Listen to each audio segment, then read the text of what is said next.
So we're in the other car right now. I just wanted to explain the other night I was driving and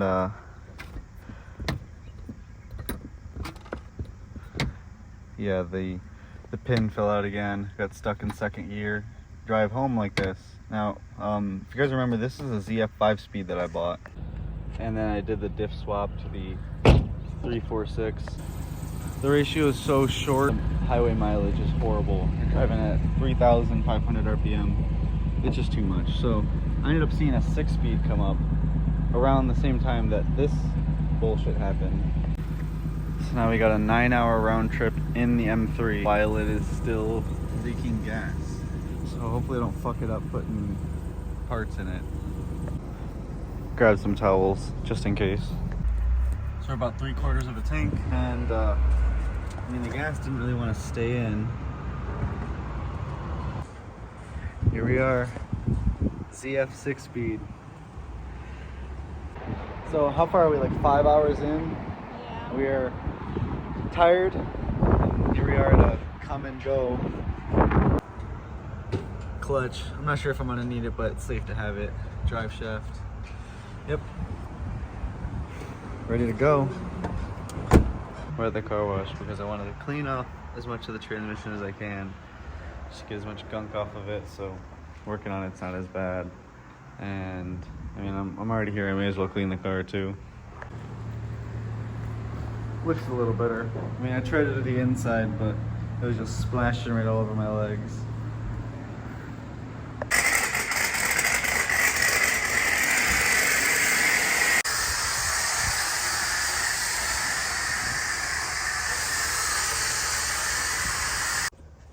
Alright, so I just now got the clutch in the mail, and I got a few other parts. I don't know if I'm missing everything. I'm going to go over everything before I start taking it apart. A traditional style clutch where it has springs and a single mass flywheel conversion, because if you know BMWs, this is a stock clutch and it does not have springs, and it has a dual mass flywheel, which basically means that the excess load is dispersed on the flywheel, and the flywheel adjusts a little bit to make the ride smoother. And that's basically what these springs are supposed to do. These springs kind of adjust a little bit to make the clutch engagement not so harsh. I went with this one. It doesn't say how much it's rated for or anything. It just basically says feels like stock, and that's what I like. I don't really like anything too obsessive, too excessive, too aggressive on like a regular daily driving street car. Yeah, this is a brand I would recommend. This is the second time I'm using clutch from them. It comes with all the regular stuff. So if you guys do like watching these videos, hit the subscribe button please, because that's how you'll see more of these videos, and hit the like button because it just helps me out. To show all the boring parts, I thought I'd just skip to the parts that were good to film, because most of this you guys can't see. So let me talk about it. So once you come back here, remove the exhaust bolts. Super quick, super easy. That's like the easiest part. You remove the transmission mount, and then here's where it gets difficult, is the guibo and the prop. I did the transmission bolts, every single one first, and I just finished the guibo bolts just now. So I left the guibo attached and disconnected the prop. And then this is obviously the part that would be hard to film, because most of them, I gotta reach my hand all the way up here, attach an extension, and then it would be up here, and then I'd be turning it for like this. And I mean, yeah, I did all that. Here's all the bolts. So yeah, hard part's done. So I thought I'd just skip to this part where I could show you guys me pulling it out. Oh yeah, and also I disconnected these two, so that way the shifter I'll take out after when I have enough room. But it's ready to just fall out on me, and hopefully it doesn't kill me. Actually, that was close. Almost forgot. I would have ripped that right out of the car.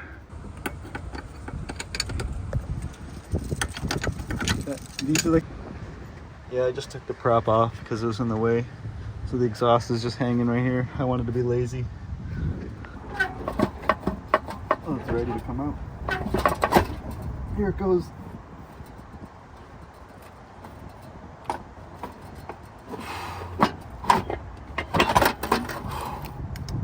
Yeah, that's a lot of clutch material. Try not to get that in my eye. Well, I got the transmission out.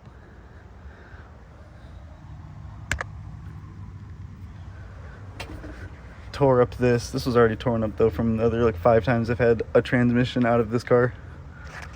Look at all that stuff falling everywhere. There's still stuff falling out of it. I actually got a digital torque wrench so I can properly put the flywheel on. So got all the stuff, I started cleaning it. I had to use the bread trick to get the pilot bearing out. And yeah, it's going good so far. I just didn't want to show all the boring stuff, but I guess we'll get on to putting the flywheel on and then see if I can get the transmission on today, because sun's already going down and yeah, it's the last warm day of the year, so I want to hurry up and get this done. Alright, so let's see if I can do this. So I got them all just snugged up. I do not know how well I'm going to be able to do this with the engine spinning.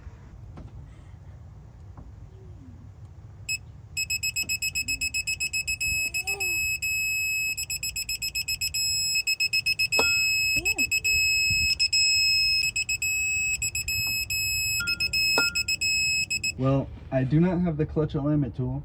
It didn't come with it, and it's supposed to be back ordered, so we're just gonna have to eyeball this. Everyone online just says to eyeball it and it'll work.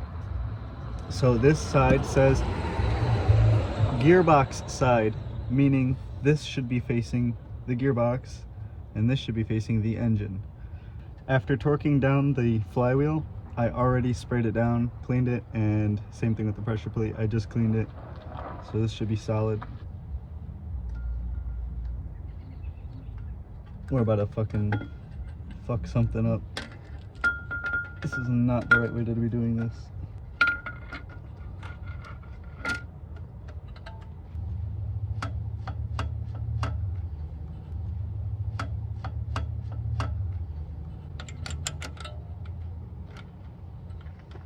What are you laying in, a puddle of fluid? Yeah, sometimes you just gotta do that. No, you can see that's not lined up. You can see it's a little more left, so it won't go in. It'll probably catch the splines, but it definitely will not get in there. Show because my phone's gonna be crooked, but looks pretty centered to me. All right, 18 foot-pounds, and you can see I got the other wrench right here. See if I can get like my foot right here. Hopefully this works out.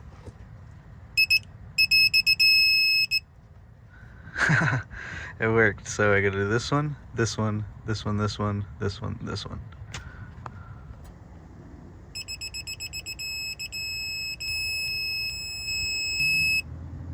It's like nothing. That was like the slightest bit. So I'm hoping that the red Loctite actually does something here, because without it, I would feel so uncomfortable tightening them that low. So Pablo is jacking it up. I'm holding it so it doesn't fall over. So we're gonna see if we can get it in. It's gotta be. All right, I got it in. That was kind of a fight. Yeah, it goes in. Car starts now. I left the clutch slave cylinder already bled, so clutch works. It feels a little weird, so I might need to bleed it. I don't know if there's like a difference in like length or something. Right now it's just floating. There is no transmission mount. Should probably jack it up because the engine mounts are probably being tugged on. I didn't test if this wire is long enough yet, so I'm going to do that in a second, but I wanted to talk about these. So these bushings are bad on both sides. So I have those, and I have these outer tire rods already, so I'm going to have to do those because I have a really bad shake. This one's like wet. I have a really bad shake on braking. But yeah, this is where I'm at right now. I mean, I just pretty much bolted up the bell housing to the engine and left it at that. So I kind of want to, while I'm in here, just tackle everything. So we're gonna see what else I have to do. So my reverse switch reaches just fine. Didn't have to really worry about it. I just hope the exhaust doesn't get too close to it, because it looks like it might. I might have to like... Actually, I just realized the transmission's hanging. That once it's bolted up, that'll be up there a lot more. I have brand new transmission mounts as well, so next is getting the shifter up here and in. Alright, so I can't put the drive shaft in yet. I think I said it, that this is a 4-bolt diff. 1, 2, 3, 4. So I'm swapping the flange out, and I marked the back of the diff with the nut, so hopefully I don't over tighten it. I used spray paint, that way it's a painted surface, and I'm just gonna impact it off, and hopefully I don't fuck it up putting it on too tight like I did with the M3. So here we have them next to each other, so you can kind of see. I mean, they cut out these dumbass holes here, so it's kind of hard to tell, but 1, 2, 3, 4. The rest of them aren't threaded. These are threaded, these aren't. And here we have 6. 1, 2, 3, 4, 5, 6. Yeah, pretty self-explanatory. They're also, one is a little bit taller, but I don't think that matters because it just goes by the drive shaft. So now, basically just gotta put this in. And man, I hope I put everything in correctly when I do this.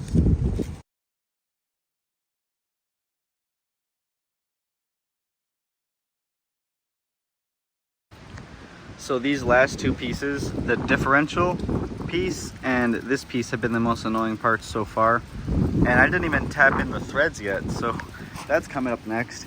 But got the center support bearing off. This is still hot. You can see all the burn marks I used from the torch and the PV blaster, and it's just been, this was pain. It's just been annoying, but hopefully from here on out, this should be pretty simple. All the hard parts were this and physically picking up the transmission, so let's get this done. I don't remember if I showed it, but there is a hole in the exhaust somewhere around here, and I'm gonna try to weld that up right now, see if I can get it sounding nice. So I'll show how it sounds right now, and then after clip of how much better it's gonna sound. So you can see it right here. Now it doesn't look like much, but it will change the sound. There's be another mount here, but I broke every single bolt for it. Can't even see them. Can't get my phone in there very well, but. So now I know why the hole is here. So I was just talking about how the bolts broke for the mount right here. Now there were more bolts here that you could screw into the chassis. So the exhaust shop that I had weld up the back and did a shitty job, they welded these on to do the other one, and this one came off. That's why it's kind of in the shape of like a line. Not really, but kind of. Metal. Small enough to just barely cover it. Weld right around it. Exhaust gas can't come out, so it won't be sounding a little poop. This isn't my best work welding, but at least it'll stop it from leaking. Time to slap it right back in the car.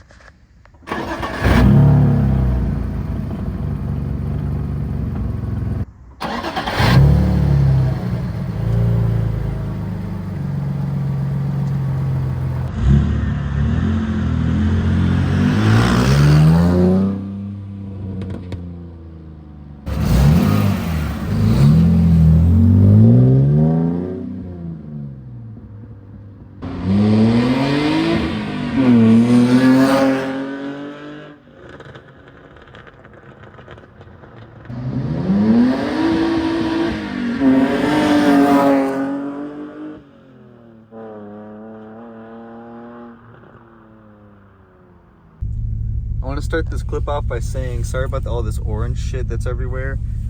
The headliner started coming off, and all of this like glue looking shit started falling everywhere. I try to push it back, but sunroofs are just annoying. I hate them, and it moves, so sorry about that. But let's talk about this 6-speed real quick. The swap is finished, and I didn't film everything because if I did that, this video would be 5 times longer, and I kind of just wanted it to get it done. So let's talk about gearing first. So normally the 6-speed and 5-speed have the same gearing, you just add a overdrive gear, right? If you saw in the last clip, I eventually upgraded from a 346 to the ZHP 364 differential. If you're wondering why I did that, well, the deal kind of just popped up, and it's actually from the same guy I got the 6-speed from, so pretty cool. And I kind of wanted that diff in the first place, but the problem was if I got it, the gearing would be too short. The whole point of getting the 6-speed was because of the gearing. It was too short, and I got even shorter gearing. So to be honest, I kind of just like the whole 6-speed is kind of a waste after getting this differential, because now at 6-speed in 6th gear I'm about 3,500 RPM at 80 miles an hour, almost. So it's almost the same. It's a little bit better gas mileage, but what it does do is it makes all the gears super short, puts them like really close together. So I'm gonna give a little driving demonstration. If you watch me shifting, let's say if you're trying to drive fuel economically, like you're trying to save gas, you would shift around 2,000, maybe 2,200 RPM. I'm gonna drive like that, and I'm gonna show you how often you're shifting with a really short differential like this. So let's give it a little drive.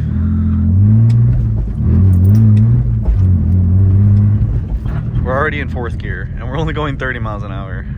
So it kind of just shows you like, it's fun because yes, there's more torque. The car goes quicker, faster, but the problem is shifting and gas mileage. If you do not like shifting very often, if you're kind of the type of person that like, I'm gonna put it in first, I'm gonna let it go up to like 20 miles an hour, and then second, you know, maybe don't put a super short gearing in your car.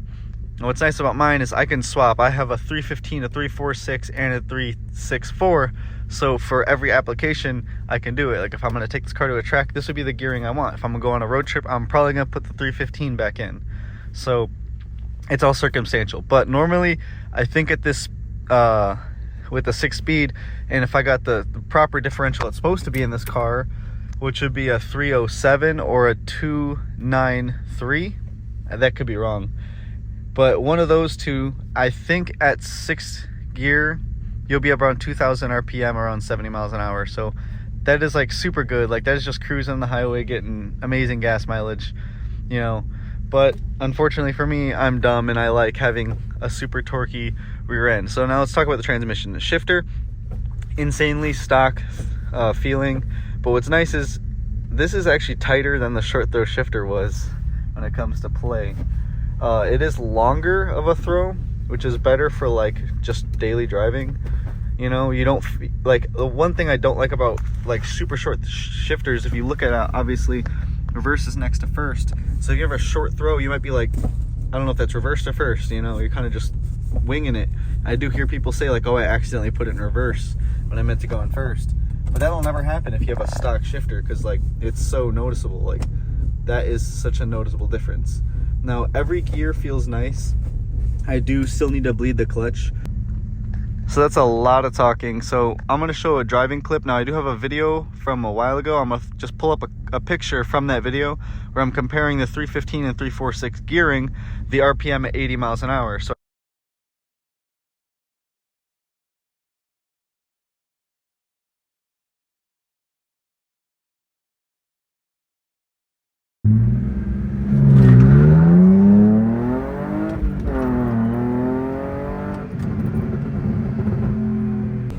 fifth gear.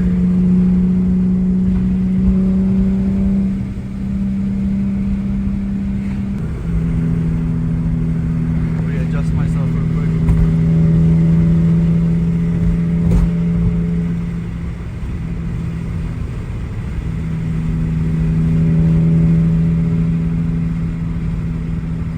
We'll try 60 miles an hour. That's about the RPM. One thing about me is I get bored really easily while driving, so having shorter gears means I'm shifting more often, just means I'm having more fun, to be honest.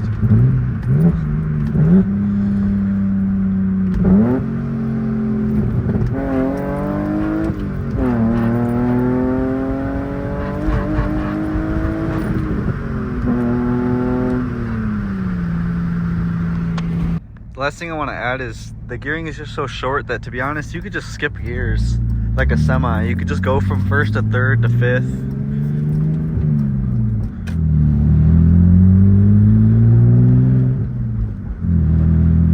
That kind of sounds and feels normal, to be honest, like with the shifting time.